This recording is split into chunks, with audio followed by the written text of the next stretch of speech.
संगीत की मधुर धुन के साथ ही वीरगढ़ के महल में एक अलग ही उत्साह का माहौल दिखाई देने लगता है। चारों तरफ शान शौकत और चमक-दमक है।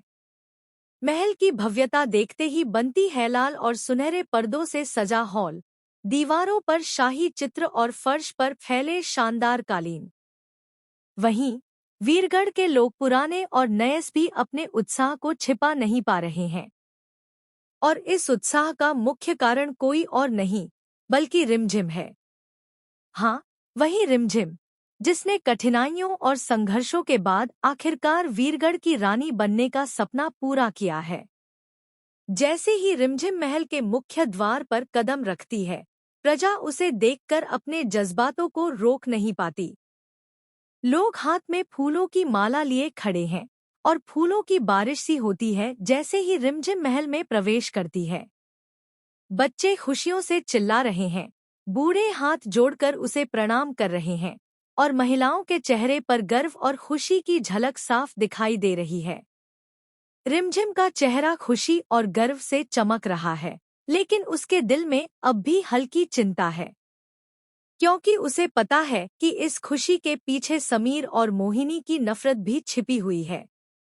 महल के अंदर पहुंचते ही रिमझिम अपने सिंहासन की ओर बढ़ती है। वह सिंहासन जिसे अब तक केवल वीरगढ़ के राजा समीर ही संभालते आए थे।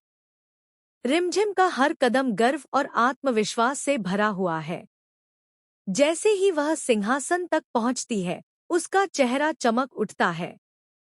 रिमझिम धीरे धीरे सिंहासन पर बैठती है और अपने सिर पर सजाती है वीरगढ़ का क्राउन। और तभी पूरे महल में खुशियों की गूंज फैल जाती है। प्रजा फूलों की माला फेंककर और हाथों में थाली बजाकर उसका स्वागत करती है। हर कोई रिमझिम के इस उपलब्धि पर गर्व कर रहा है। यह दृश्य इतना भावपूर्ण है कि कोई भी इसे देखकर भावुक हुए बिना नहीं रह सकता। लेकिन रिमझिम की इस खुशी में अब भी खतरा है। समीर और मोहिनी की आंखों में जलन और नफरत साफ झलक रही है। वे दोनों इस बात को बर्दाश्त नहीं कर पा रहे हैं कि रिमझिम ने उनकी राजगद्दी छीन ली है। समीर अब हर संभव कोशिश करेगा कि रिमझिम से उसकी रानी की शक्ति और सम्मान वापस ले सके। मोहिनी भी अपने चतुर और चालाक तरीके से रिमझिम को परेशान करने में पीछे नहीं रहेगी। इस पूरे माहौल में रिमझिम की रणनीति और बहादुरी ही इसे दिलचस्प बनाएगी। अब सवाल यह है कि क्या रिमझिम अपने दुश्मनों समीर और फिलहाल तो रिमझिम वीरगढ़ की रानी बन चुकी है और उसके स्वागत का दृश्य हर किसी के दिल में बस गया है। फूलों की बारिश, खुशी की चहक और महल की भव्यता सब मिलकर इस पल को अविस्मरणीय बना रहे हैं। वीरगढ़ का महल आज कुछ अलग ही लग रहा था। वातावरण में उत्साह, गर्व और उत्सुकता की अद्भुत मिलीजुली खुशबू थी। हर गलियारे में तख्त और तस्वीरों की सजावट से महल चमक रहा था और हर कोने में लोग रिमझिम का स्वागत करने के लिए जमा थे।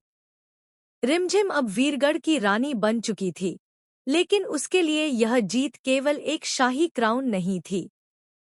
यह उसकी मेहनत, उसकी धैर्य और उसकी दृढ़ इच्छाशक्ति की पहचान थी। उसने हर चुनौती का सामना किया, हर धोखे और चाल को पार किया और आखिरकार वह सिंहासन तक पहुंच गई। जैसे ही रिमझिम महल के मुख्य द्वार पर कदम रखती है, प्रजा फूलों की माला लेकर उसके स्वागत में जुट जाती है। फूलों की खुशबू और रंगीन बारिश उसके चारों ओर एक जादुई वातावरण बना देती है। बच्चे खुशी से कूदते हैं, महिलाएं अपने हाथ जोड़कर उसे प्रणाम करती हैं और पुरुष गर्व से उसकी तरफ देखते हैं। रिमझिम का चेहरा चमक रहा था, लेकिन उसके मन में हल्की चिंता थी। वह जानती थी कि समीर और मोहिनी उसकी सफलता को बर्दाश्त नहीं करेंगे। समीर अपनी राजगद्दी खो चुका था और मोहिनी अपनी महत्वाकांक्षा और अहंकार के कारण रिमझिम से जल रही थी। महल के भव्य हॉल में पहुंचते ही रिमझिम अपने सिंहासन की ओर बढ़ती है। सिंहासन, जो अब तक केवल समीर का अधिकार था, अब उसकी प्रतीक्षा कर रहा था। रिमझिम का हर कदम आत्मविश्वास और गरिमा से भरा हुआ था। वह सिंहासन पर बैठती है और अपने सिर पर वीरगढ़ का क्राउन सजाती है। जैसे ही क्राउन उसके सिर पर रखा जाता है, पूरे महल में खुशी की लहर दौड़ जाती है।